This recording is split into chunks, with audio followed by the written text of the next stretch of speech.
So, just a few minutes. I want to welcome you to this forum this evening. Thank you so much for coming. To kick off for the Community Watch Program for the Safety and Preparedness Committee.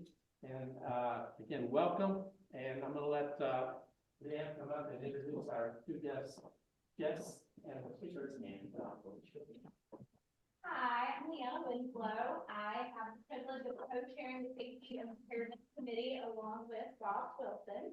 And we want to thank you all for being here and showing interest in this new group. We know that it's going to be a success and do great things for our community. So I would like to introduce Deputy Brian Holden and Deputy Willie McRae. They're going to do a presentation for us up on the PowerPoint, and it's going to be an interactive kind of thing. So feel free to ask questions if you have any.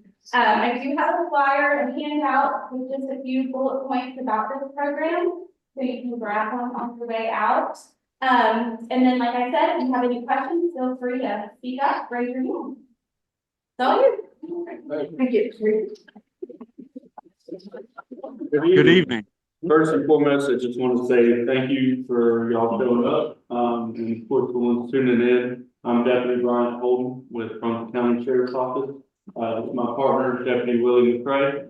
I personally have been with the Sheriff's Office for about 4.5 years. I originally from Southport, North Carolina. Grew up there, went to Southport Elementary, South Middle, South High, then I went to East Carolina. Got a criminal justice degree, did my internship, loved it back home, so I decided to continue with Brunswick County Sheriff's Office, and then I have been on the SWAT team for about 2 or 3 years now. I'm a field training officer, and I just moved over to our impact unit. So me and Brian have very similar stories. So I'm definitely really great. I started in the detention center in 2018. Before that, grew up in Southport, North Carolina, Southport Elementary School, Southport Middle School, Southport High School. I attended Brunswick Community College, played baseball there, and then I had the opportunity to go to Winston-Salem State University. Also played baseball there, got a criminal justice degree. And then in 2018, I started the detention center, with BLET, which is basically law enforcement training academy. I graduated there, and I was on the road for about 2 years. Then I was awarded an opportunity to come into our impact unit, and I've been there since about 2020. All right, so, I'm sorry. Said great. Oh, yeah. So, Never heard you grew up in the wrong side of the county. The best. Oh, no. Who grew up in Brunswick County? Right here. My wife. Oh, my. Southport's great. So as everyone already knows, we're here for Community Watch for Oyster Harbor. We pretty much do this with any community in the area, in the county that really wants to come out and maybe get started on trying to, make their area a little bit safer, and also develop that working relationship with the sheriff's office and also, bringing the communities together essentially. So we'll go ahead and start. First of all, does anyone have our app or know what our Brunswick County Sheriff's Office app? Raise your hands. All right. Anyone that doesn't, we do have QR code. This app actually has all of our information regarding traffic updates. If there's a storm inbound, we'll tell you. Or if there's a storm that already hit, we'll tell you what roads are shut down. If there's any sort of road closures like traffic incidents or whatever, you can keep track of all that kind of information that's happening in your county. On top of, we have our inmate list if you're curious about who's getting locked up every day. We like to check it regularly because it's entertaining for us. But so if you don't have it, we highly encourage it.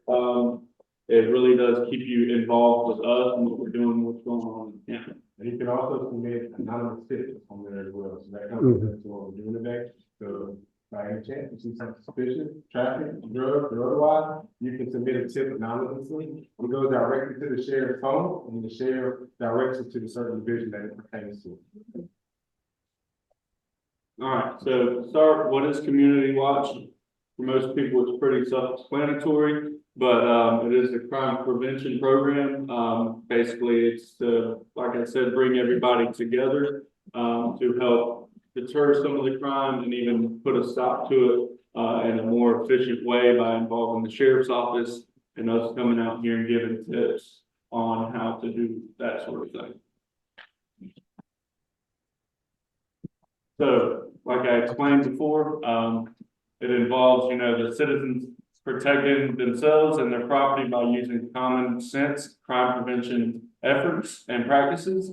The neighbors get together and actually having a uniform, or maybe even more casual, whichever way y'all decide to go with it, uniform collaboration of everyone coming together to make it work, like a well-oiled machine, essentially. The same thing with our sheriff's office. We have a lot of moving parts, but we all have a good way of communication. So that's basically what is going to come together. And once y'all establish that great communication, then it'll help y'all communicate with us better and help prevent some of that crime. So it's very important. So this meeting right here is very important. Some of y'all might not have seen each other before, talking to each other on a regular basis, but we're not saying that you have to love each other, but in the sense you have to kind of like each other. This is gonna work. I've been to community watch presentations like this where there was almost full out brawl right here in community watch. It's about that. If we know that community doesn't work well together, just like Brian was saying, then it's not gonna work at all. Because We all love each other. you do? Yeah. Pretty much. One at a time. That's very, very, because what happens if you don't like your neighbor and you see your neighbor's house being broken into? You're gonna laugh and you're gonna sit down. So that's something that we don't want, that's what we want to avoid. You don't have to necessarily love each other, but you have to have a good working relationship. So why start a community watch? Obviously, we know some of the sort of crime statistics. I actually had our intel provide us with some crime stats for this area, which I'll get into, but essentially law enforcement officers can't be on every street corner. So that's why we encourage every community sort of to have one of these, like a community watch setup. So it helps take some work off of our shoulders, and it also just develops that relationship that we've been talking about. So on average, there are 2 officers to every 1,000 citizens.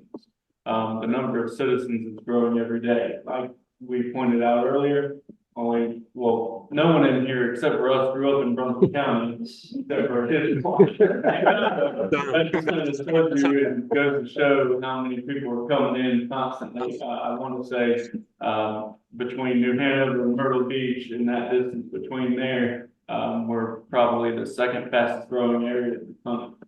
So we are also trying to battle that every day, trying to figure out new ways to help stay on top of the crime things. And of course, you and your neighbors are the ones who really know what's going on in the community. So, all the tips and stuff that y'all can relate to us, we don't see it every day. We can't be in this neighborhood every single day. We try to, but, we can't always be here. So it's on you guys pretty much that sees everything, knows what's happening. When your neighbor's light is supposed to be on and when they're not. So that sort of thing helps move this program along. And there's a difference between judgmental and being observant, right? There's a difference between judgmental and being observant. Just because someone looks a certain type of way doesn't necessarily mean they're not a crime, but something can just not fit inside of your community, and y'all know it because y'all do it. All right, so there's a very distinct difference between the two, and only y'all know that difference. All right. So like I mentioned before, we had the privilege of our intel unit helping us out. Sort of to go into what they do, they actually are able to locate different individuals in the area. They can look at all the crime statistics. They like to compile them and pretty much keep us on our feet and what to look for when we're out on the street. But they have the capability to select an area, which they did, and located Oyster Harbor from 2021 to 2023, and listed pretty much all the categories of crime or the types of 911 calls that come in your area for the last 3 years. It looks like alarms, 911 hangups, and medical calls were the 3 highest. 911 hangups, to go a little bit further on that, a lot lot of times it is or accidents, and we're perfectly fine with that. But when it comes to, you know, hanging up right when you realize you dial 911, we understand it's a 910 area code, so we get a lot of this regularly.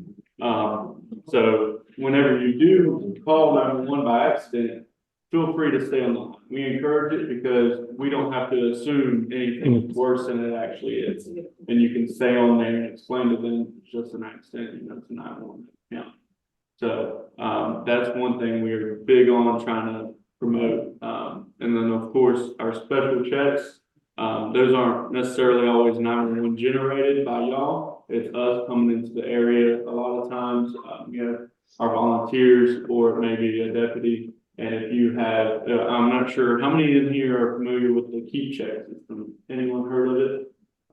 So our Keep Check system is, basically if you wanted to go on vacation, you knew you'd be away from your house, you can actually call into the sheriff's office, or you can go on the app, I believe, and you can file for a Keep Check, explain, you know, who I am, who you are, where you're going, how long you're gonna be gone for. You don't even have to tell us where you're going, but it might be cool to know.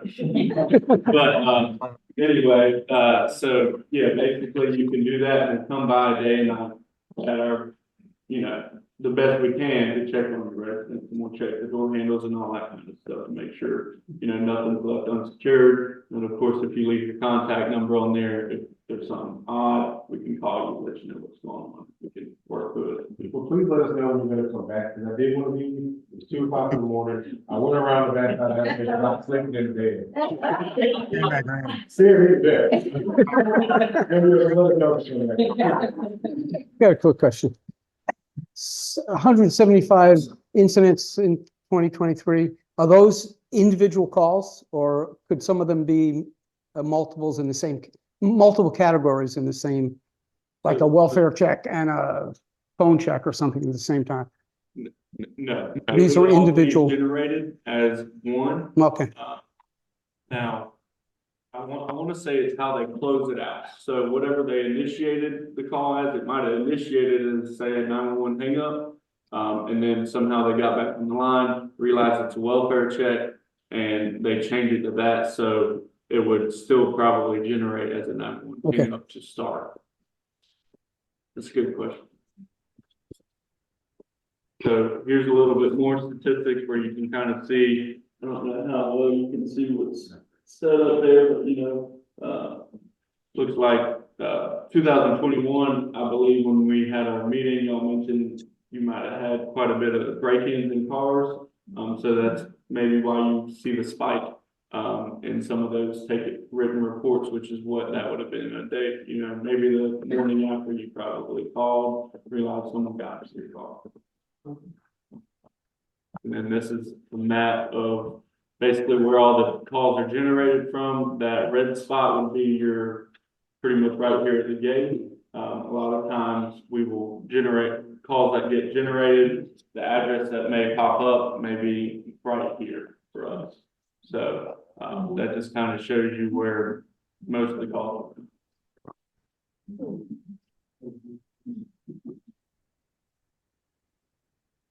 So Community Watch does work, basically because the goal of Community Watch is to make criminals aware that y'all are out and about looking, scouting out for, you know, unusual behavior, whatever it may be. Like you said, you know, if you see something unusual, it's not necessarily like profiling or stereotyping anybody. You know your community better than anybody else.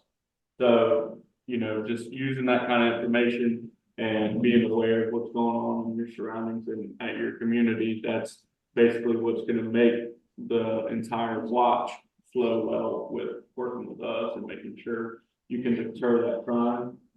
You know, if criminals know that people are out watching, it's going to happen. And by any chance, does anybody have their serial numbers written down for all items?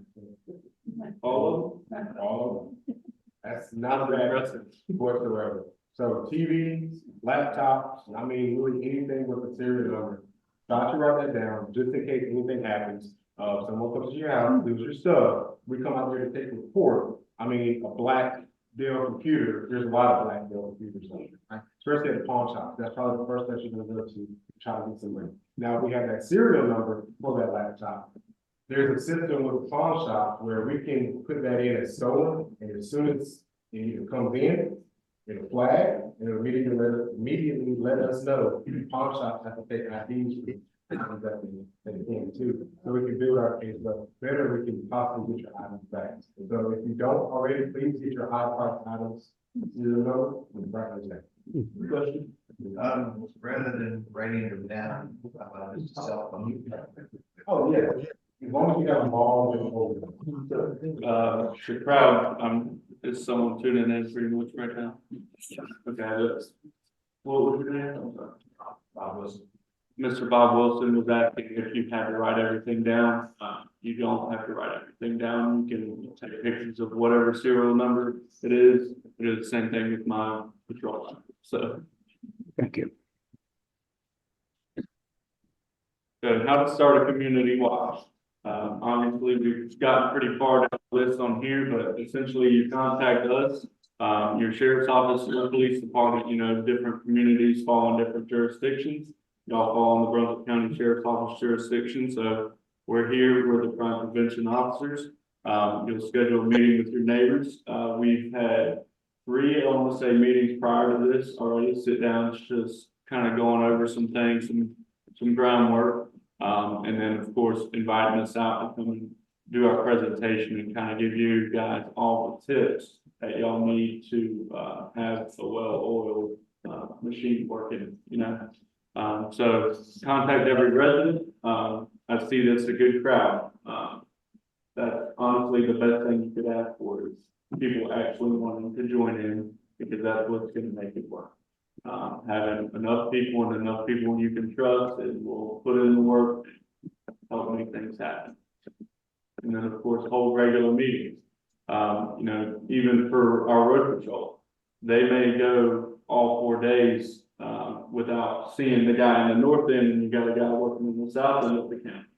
But that first day, they all come in and they do a shift briefing, and they talk about what that previous shift went over and all that kind of stuff. So it kind of keeps everybody on the same page and aware of what's going on before you jump back out there. Say if you take a vacation, you might want to have a meeting, or try and join in on the next meeting so that you're aware of what's been going on while you were away. So I understand that y'all actually have a really formal setup that y'all want to get started for your community watch, which is really exciting. We have a list of different things we like to recommend just to keep everything organized, most militaristic in a sense. That's how we run things. You have, your captains and ranks, all that kind of stuff, just to make sure everything's organized. But, block captains, how often will you meet? Do we want watch commanders? That's basically like our first sergeants. You have a supervisor over, for maybe say a week, you got one guy making sure everything's handled, and you got the people driving around. Do we want to start an activity log? That's very important. We also have a pass over, which is what we call our activity log at the sheriff's office, that everyone at the sheriff's office has access to. You can see pretty much any important call that occurred during that shift. And every shift updates it every single day, every shift. And then of course, how many shifts, of course is going to depend on how many people you have. And then how are you going to communicate? Portable radios, you can use cell phones. I know we've discussed, has anyone in here heard of GroupMe? The app is really well, it's a great app, honestly. I've used it personally in several different groups that I've been involved in my life. And you can really keep track of everything while not disturbing your actual messages and stuff. So everyone's on there. You don't have to share a whole bunch of numbers. You're just using an app to communicate.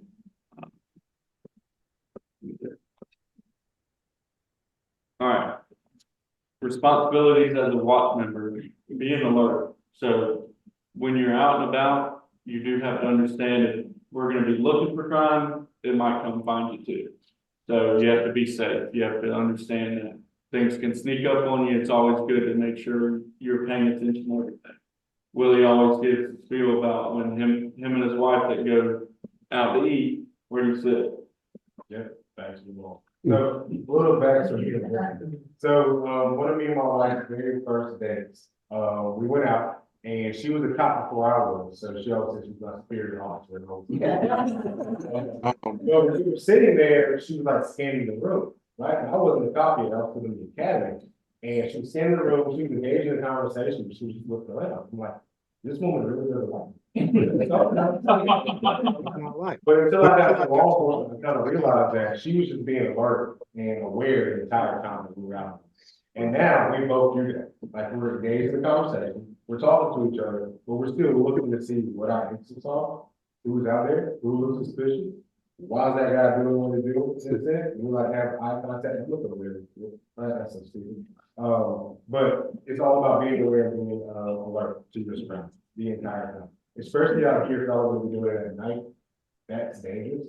I'll go ahead and tell you guys that. If y'all are out there looking for suspicious activity, you might find it.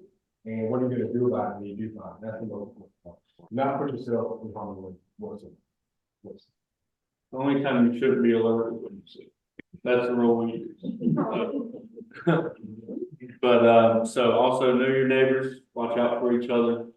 We preach, make sure they're a trusted neighbor. If you want to make sure that neighbor has your phone number or whatever the case may be, or even if it's a really close neighbor, y'all share keys or something to make sure, the lights are turned off or certain time, whatever the case may be. Just make sure you trust them very much.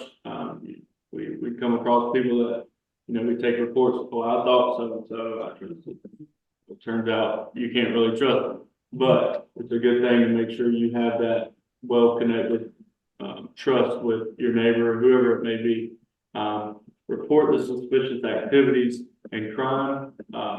If you do see any sort of crime, dial 911. I understand that, you may want to, you feel the need to contact your block captain first. If it's any sort of emergency, we're still the ones that need to be on the way first, essentially. So make sure you report it to us, and then if you have to back up or wherever you are, just let the block captain know. But make sure you get through that phone call with 911 first, because essentially we're the ones that are going to be able to put handcuffs on the block. So, learn how you can make yourself and community safer. Always have a partner with you. So even for us, that's the reason why we have radios. That's honestly the best tool we have on our belt, not our gun, not anything that we have. It's the radio. It lets everybody know where we're at. We don't ride in partners in Brunswick County, but we have partners in our areas. And that way everyone in the county knows where we're at and what we're doing when we do something. So for community watch, we highly encourage to always have 2 people with you if you're doing community watch. Never one person. Even the littlest thing, it could be a medical condition. You could trip and fall and hit your head. Just simple things like that, and then no one is there to understand what's going on.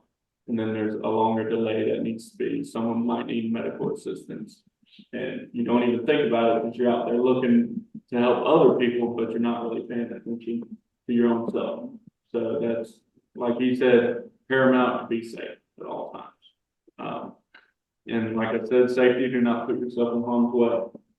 If you do see something suspicious, like somebody parking their car in a cul-de-sac or, in a driveway you're not used to seeing, somebody there, that your neighbors, you hung out with them earlier in the day, they went inside, they turned out all the lights, and you see a car pull up, you may want to text them real quick, make sure everything's all right, but in the same sense, you do want to be on alert at that point and realize that maybe a 911 situation. And then of course, you can't be replaced, property can, so don't ever, put yourself in harm's way to prevent someone from stealing the car. That's what we're here for. We can assess that later on, handle that later on. We have to. So don't ever do anything like that. It's just not worth it. We also live by the same way. We'll do what we can to stop somebody from stealing property, but when it comes to you know, you actually cause harm to other people because you're trying to stop property, that's an issue. So.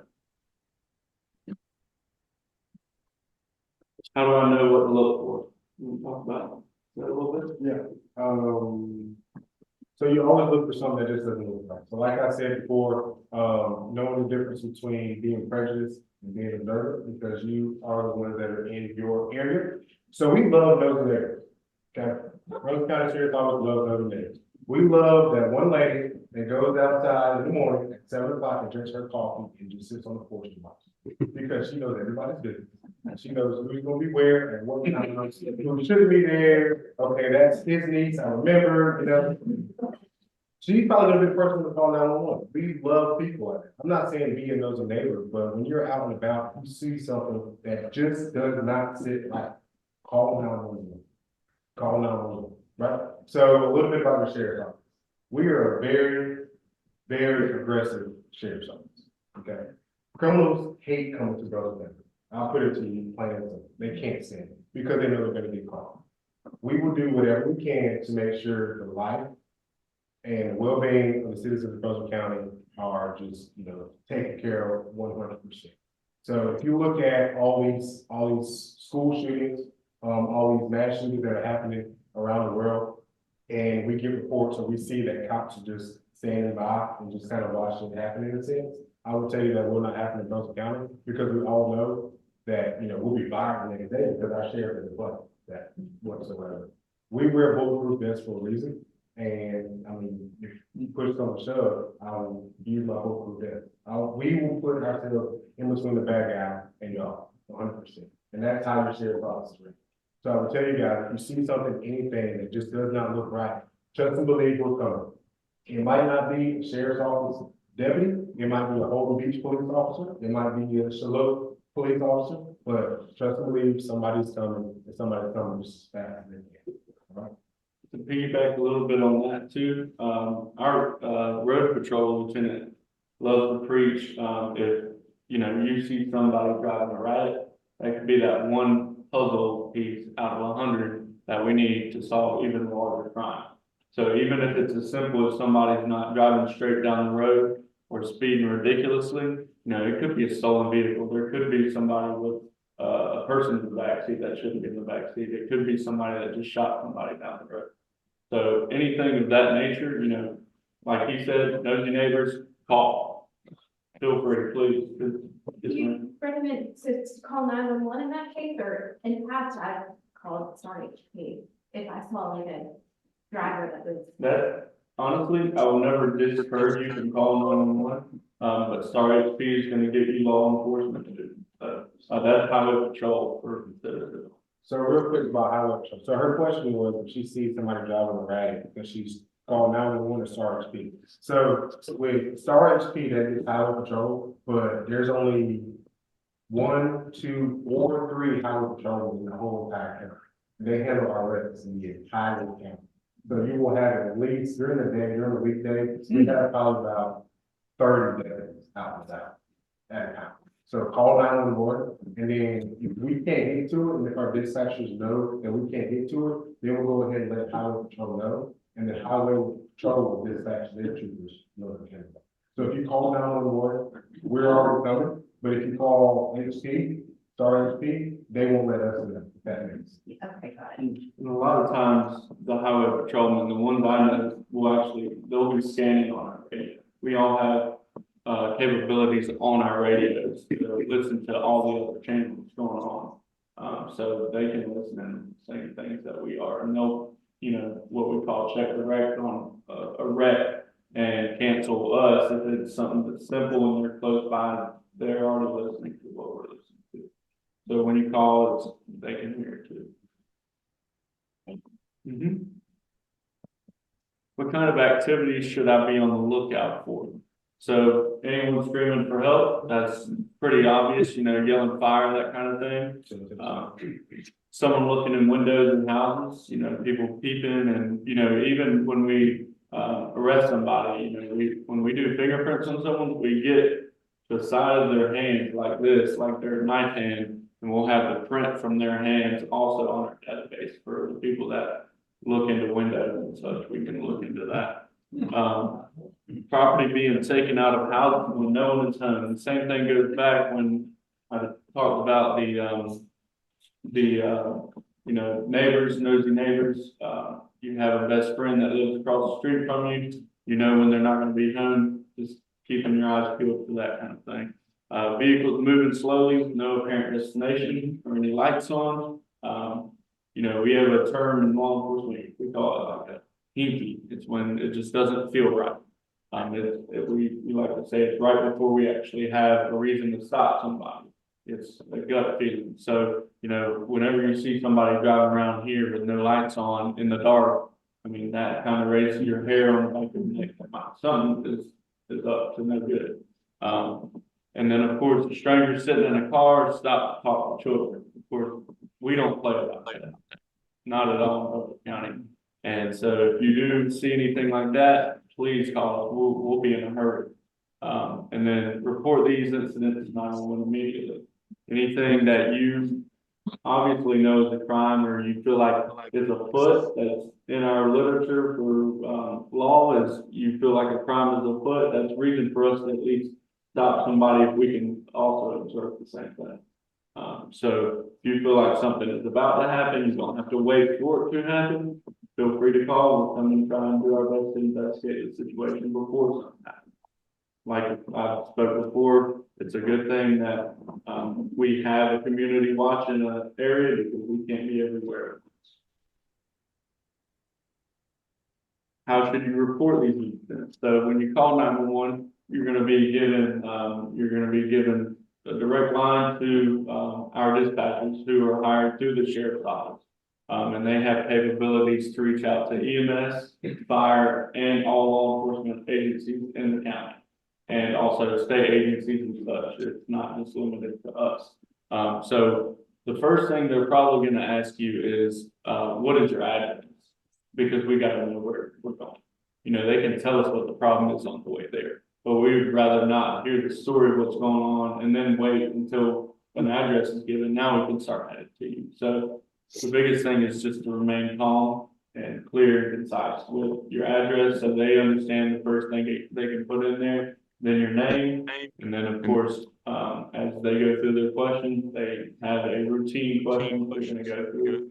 So just providing them answer by answer. People love to get into a hurry and freak out and say, "Oh my gosh, I just saw a wreck," and they can't give us a location. So there's no hate on that. Not everybody is, you know, we spend a lot of time in training, so we know pretty much our areas like the back of our hand. But also being aware comes part of being a community watch, and knowing which street you're at, which street corner you're at, that kind of thing. And real quick, so also with dispatch, they have a thing called rapid SOS, if anybody's familiar with it, over a certain period of time. So as soon as you call 911, it's taking off the first cell tower that's close.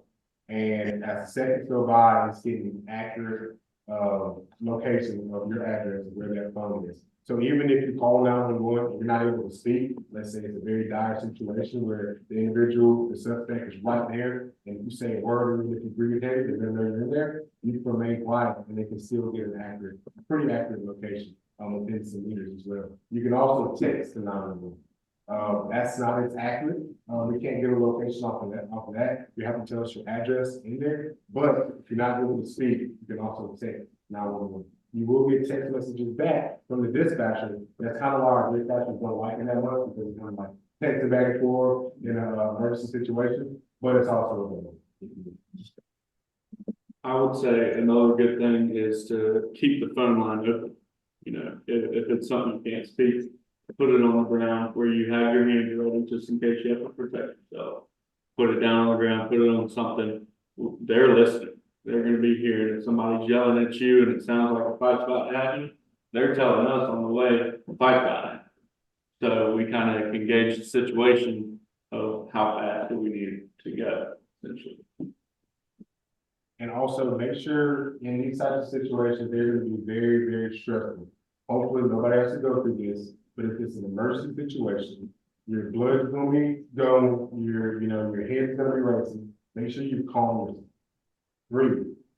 You have to get some type of description of that substance, whether it's their shirt, whether it's their pants, whether it's their hat. My thing is shoes. That's always been my thing. When I get on scene, the first thing I immediately look at is shoes, right? When you walked in, I was like, I like the Air Max. I mean, that's the very first thing that my eye goes to, because a lot of the times people change their clothes, but what's in it on the tag? The shoes a lot of the times. Some rape cases have actually been closed and solved because she could not see anything, but she said he smelled like French fries. And the individual worked at a fast food restaurant, they didn't really get that case, so when it's solved that case. It's a little thing, if you can smell cigarette smoke on that individual, if they have certain, demographics about their facial features, just look at something, pinpoint on it, and then relay that to you. If you don't remember anything else, try to get at least one thing off of that place, okay? Calm yourself, and slow down.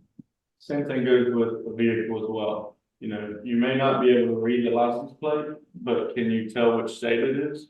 Can you see the color of it, you know, gold or is it black?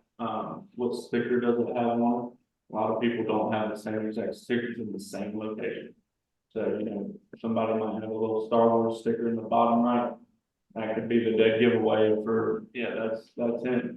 So it's just little things like that. But of course, like it says, at a safe distance, make sure that you're doing all this at the best you can to get at a safe distance so that you're not putting yourself in harm's way. So security tips, you know, we talked about having lights on and lights off. That's one of the big things. My stepdad personally, he likes to leave an audio system on and some lamps on when he leaves the house. So even when we went to hotel rooms, there was something he always taught, leave the TV on. So if you didn't want your room clean, they probably assumed not to come in and then put the do not disturb. But even in some cases, we wouldn't even put do not disturb because it kind of still tells you you're not there. Lock your doors. A lot of calls we get about people that had break-ins to their cars. First question we ask, was it unlocked? Yes, it was unlocked. And of course, well, they got 3 guns out of my car, they got $10,000 out of my just ridiculous things. And we're like, well, you probably could have locked it, at least the alarm would have went off, you would have been notified a little bit sooner, but now we're maybe a day late trying to track down what was in your center console, you know, and you know, maybe they didn't even show any evidence of going through your stuff, they just went in, assumed there might have been a wallet, grabbed the wallet, had, you know, check with your life savings in it, and they wandered off with it. And it's also very important, so if your house is ever broken into, if your car is ever broken into, and you notice it, do not tell anything. The worst thing that can happen is if your house is broken into, and you walk right through it, they're touching everything, of course, the fingerprints were gonna be there anyway, but now what if they touch something, you just touch it again, you just cover up the fingerprints, and also on cars too. So as soon as you notice something has been damaged, or possibly being went through, don't go near it, call us, back away, because for one, how do you know that person is not still inside? You don't, so it's unsafe in the beginning. You just mess up our property as well, because you just walk all the way through. So if you notice anything is out of the ordinary, back up, call 911, and we can figure out later on what's missing, what's the damage. And I would like to add too, like he said, he could still be inside. So in the case of him still being inside, you want to wait for us to get there. If you're the neighbor that called 911 and say your friend isn't home and they live across the street, don't go over there thinking you're the police. There is no citizens arrest in North Carolina. A lot of people don't know that. They move down from states or east from states that they do have that. There is not one unless it's a life-threatening, you know, situation where you actually do have to hold somebody down to the ground. Other than that, if you put yourself in harm's way and end up detaining somebody, you could be charged. So I just want to make that clear. Yes, sir. If you have the keys to a neighbor's house and you notice something that could be a break-in or whatever, how should you handle that with 911 and the police to meet them at some distance, if you will, to give them the keys to the house? So he asked if somebody had or a neighbor had keys to the house. He was, trying to make sure that the keys got to, the police so that we could enter the house, to my understanding that correctly. Yes, we can meet the person if that's the case. A lot of times, if you can tell that somebody's been in the house, they may have kicked down the door already. And you can kind of tell we don't need keys in that house. But, in the case that you somehow see somebody wandering through the house and you may think it's unlocked by chance or locked still, yeah, we can figure that part out, you know, you're the one that called 911, you can simply stay on the line and say, hey, I don't know if, the deputy would like to meet first, and so we can give them the keys. A lot of times we'll go to the residence anyway, if we know somebody's still in there, we'll kick the door down, check somebody out. It's a very gray area, sometimes it all depends on the situation, but that's a good question. With our key checks too, you know, and we have other different systems that we offer at the sheriff's office. There's a way to, let the law enforcement agencies know in the area if you have a hidden key or if a neighbor has a key. So that if there is a situation like a welfare check, somebody lives on their own, but they have told us that there's a key, we don't have to break it, do any damage to a door, we can unlock it, go. So, also use your deadbolt locks. Of course, a lot of people like to use the bottom lock, or, you know, even way back, you could leave your doors unlocked. Today's a different day, people will do anything just to take something from somebody, just to get what they want, not what you. So. And also, if you don't have an alarm at your house, what do you have an alarm on? If you don't actually have an alarm system, what has an alarm system here? Your car, right? So what a lot of people do is they'll keep their keys by the nightstand. Let's say you hear something going on downstairs. First thing you can do is come to the alarm button. What's those neighbors gonna do? Come outside, they can shut that thing up, right? But there's still gonna be eyes on your house trying to notice the thing, and you're getting attention option. And once they hear that sound going off, the suspect probably gonna run out. Okay, so just a tip: keep your keys by your nightstand, just in case. Also, you can use them as a weapon if you ain't got nothing there. Making sure pretty much everything is secure when you leave, before you leave, and when you come back, even when you're sleeping, you know, make sure it's all locked. We'll go over a little bit about the bushes and casing your house in a minute. So whenever you are away from your house and on vacation, stop mail deliveries, or, you know, let your neighbor know, so your trusted neighbor know that they can go get your mail. Trust me.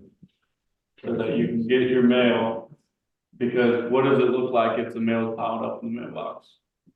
Looks like somebody's not home, not been home for a while.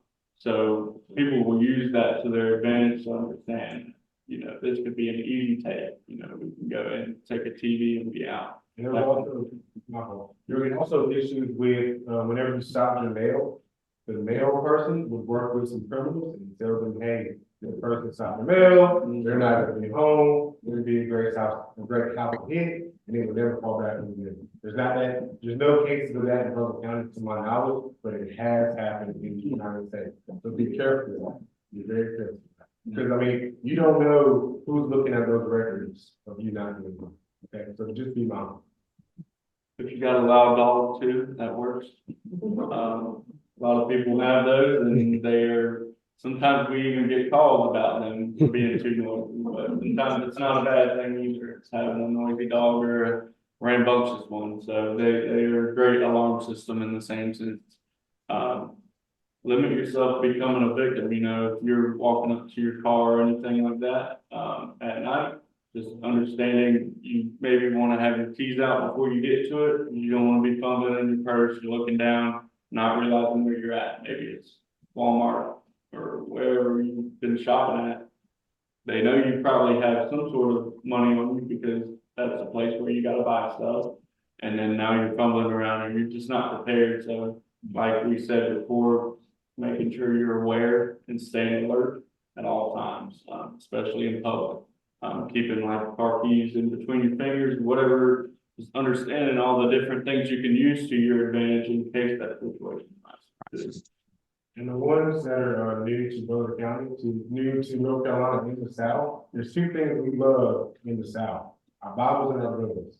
All right, so if you're not a gun person, I completely understand, but it's your right to have one. And if you are going to have one, know exactly how to use it, know the process in order to have one, and conceal it as well, if you choose to do so. And make sure you practice with it, because the worst thing you want to be is a person that's never shot a gun and not in a deadly situation with it. All right, so. Okay, yeah, now you're bringing up a very important point. I just know how. No, you mean, yes, most definitely. So I think there's a lot of misconception out there.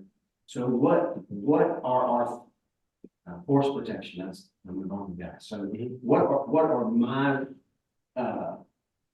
what can I do to protect me, my family, and my property? What can I do? What can I not do? I love that question, actually. So he asked, what type of force can he use in order to protect himself, his family, and his property? So I'll tell you, your property, no, you can't really use any deadly force whatsoever to protect your property, okay? But yourself, if y'all ever. Deadly force. Deadly force, shit. So if I want to break somebody's leg, That can be deadly, in a sense. You can hit that moral. Understand, so you cannot use, in that type of situation, you have to basically kind of equal the force that the force is presented against you, if that makes sense, right? So if your life is at stake, then yes, you can use deadly force. But if somebody comes in, well, let's not even say come in, because that's different, so let me stop right there. So castle doctrine. Yeah. So whenever you get a chance, look up a castle doctrine. And it sounds just like it's saying. The castle doctrine basically says that if somebody comes to your house and threatens your life or your family's life, in a sense, you can use deadly force against that individual. All right. But if that individual comes in, knocks over a lamp, and starts running out, you cannot use deadly force whatsoever. Right now, if they come in and they're running out, obviously you want to push them to make sure they get out. Yes, that's fine, but using excessive force against that individual, you're liable. If he's got a flat screen TV in his hand and he's on the way out, I wouldn't shoot him. no, I'm just saying, you know, just saying that I understand what Catholics say. But if he would be returning. You're talking about out and about. Like say not on private property, like on your private property, and on private, In my house, in your house. and that they have no business being there. This We is what I, as private citizens need to make a judgment call. right, so, He or she is not supposed to be there. If they're not supposed to be in there, they don't have good intent. correct. Maybe they have bad I can intent. explain what you're getting at. So, the castle doctrine, if they're coming into your house and then you can articulate they're going to harm your family or yourself, kill them. Why would they be there if they didn't have? This is what I'm saying, on their way out, that's when it gets a little iffy. I got you. But I'm saying, I'm not gonna give them the chance to turn around. hey, You understand what I'm saying? yeah, I completely understand that. What I'm explaining though is right when it turns into now it's not a deadly force situation when they're on the way out, then you could be held liable for shooting somebody, say with Because a. I don't know what he's got in his back really.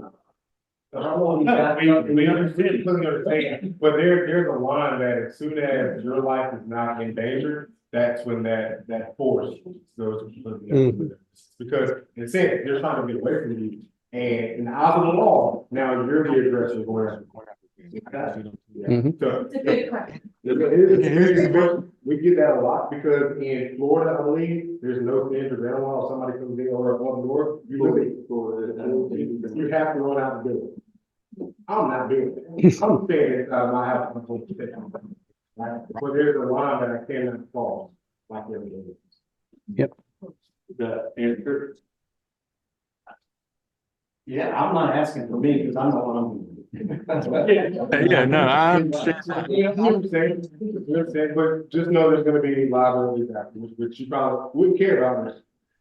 But We just have to explain it since we're in the unit. Association website. And they can give you, they've got pages of that stuff, which indicate case law and when deadly force is recognized and when it's not. And it's a whole lot trickier than we're discussing.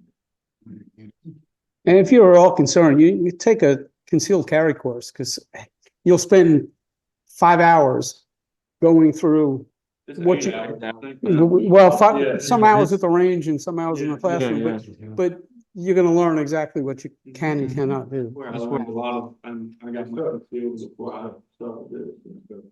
But the North Carolina Sheriff's Association is a good reference to that. Say you know it, that's it, yeah. Well, I got a suggestion. He's running out of your house and holler real loud, hey, you, when you turn on. He's not gonna have a chance.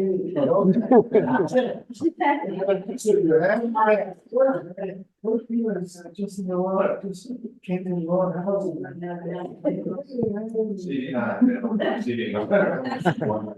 So, Got out of the car and then the door. Hey, Dave and Bill, nobody on Zoom can hear you guys, so. for asking for a residential security check, sort of without even ever the key check process. You can, pretty much get the sheriff's office to make sure, you know, your door's locked, secured, all that kind of stuff. We'll check it day and night.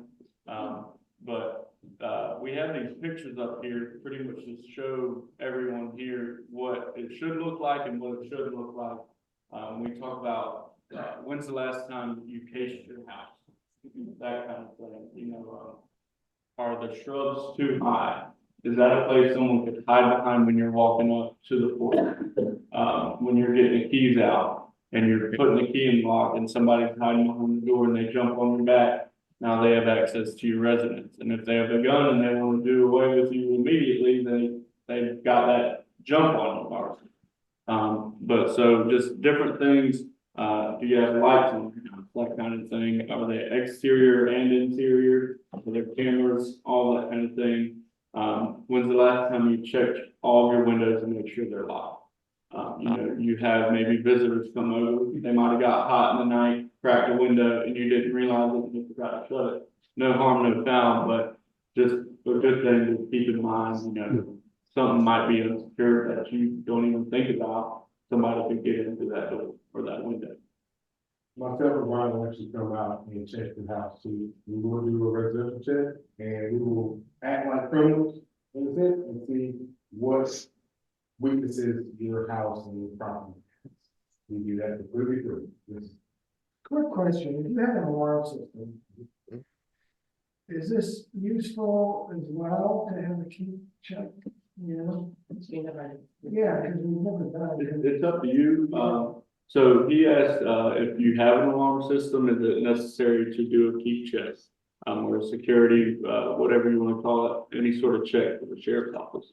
And so it doesn't hurt. I don't think it ever hurts to have more than you need, you know. So having the alarm system, I would say 99% of alarm systems have contacts with the sheriff's office. So they call immediately whenever they get a notification that the alarm's gone on. So we're already on the way. But you doing that by doing a key check and us driving in the area might already be the deterrence before you have to go and repair your window. So that could be something that helps just to get people and get sheriff's office or whoever it is in the area, whether it be one of our volunteers that drives through, but it says sheriff, that's just extra manpower for community watch. And then you also have, you know, a charger driving through that says active sheriff and it's a deputy, just driving through the area. A criminal might think twice about going to an area that's populated by someone watching. So we get a lot of false alarm calls, honestly, or where the system's just messing up and alert, but we get no alarm calls, if that makes sense. So what happens if your alarm system just goes down for, you know, a couple of hours, something happens, right? So it's just an issue, it's not a crime, it's just an issue. Now, you really have to be careful with when your alarm goes off And then if ADT or whoever calls you back, you have to really make it clear to them that it was a false alarm, because you got a message. And they said, well, if everything's okay, you know, call us or whatever.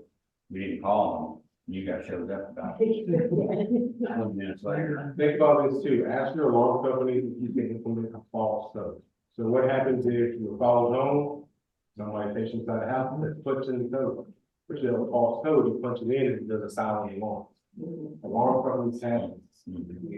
Try to see if your alarm company can set you up with one, it should, just in case. So, some questions came up also in the previous meetings. We have, you know, a lot of, different biomes in the area, different environments in Brunswick County. We've got the water, we've got mud, we've got, you know, the green swamps, all that kind of stuff is around here. We got even little cities, you know, Leland's getting crazy. The fortunate thing about our sheriff is he likes his toys too. So he knows that we call them toys, but we are in a place where they're necessary. So we have no complaints about happenings. We have 2 helicopters. We've got this big thing on the left, it's called a shirt. It is amphibious. It does not get stuck, and it can go 4 days. It has extra fuel tanks in the tires. It's developed in another country where it's used for search and rescue. So it can probably hold maybe 12 people in the back of it if you squeeze them in there. You can't get it stuck whatsoever, they've tried, you cannot get it stuck. And the tires actually inflate and deflate, depending on what's running. That thing all. So we have an airboat as well for, you know, any situation, you know, marsh, we can go. We'll go anywhere. And of course, we also have 3 other boats with the sheriff's office. One is more designed like Coast Guard boat, that you normally see the Coast Guard driving around.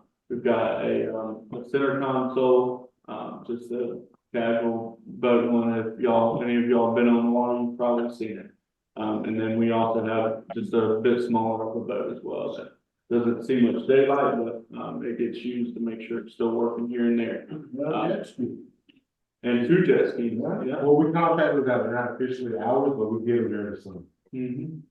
And then, of course, we have some high-rise vehicles. We have, 2 MRAPs for people in the military. You may be more familiar with them, but they're essentially giant military vehicles that sit, the roof may be at like 15 feet high. So it's a pretty, tall vehicle. It can pretty much go anywhere except for the water like our shirt can.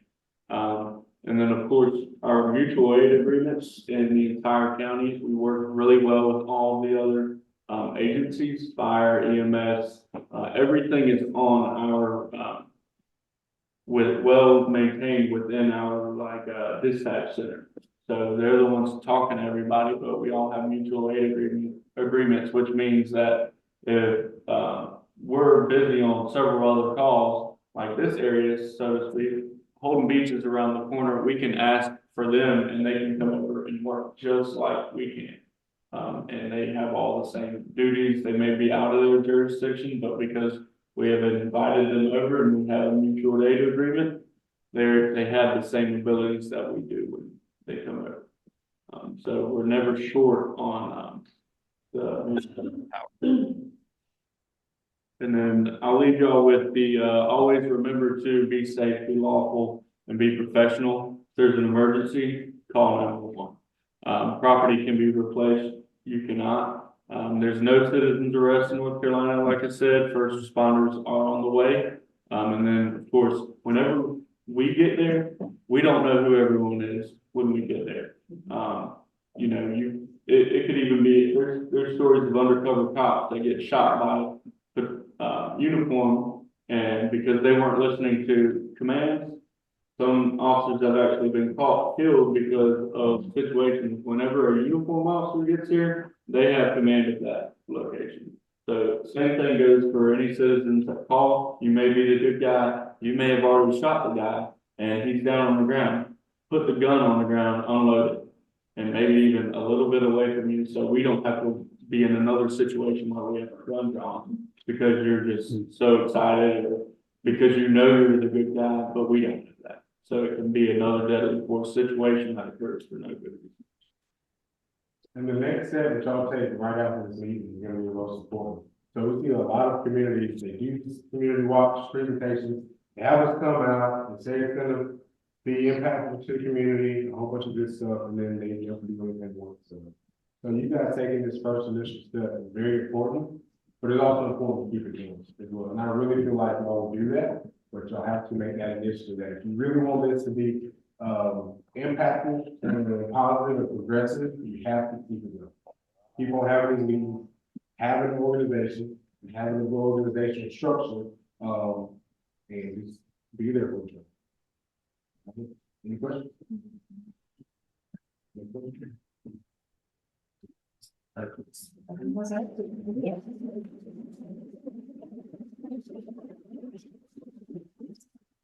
Thank you for having us.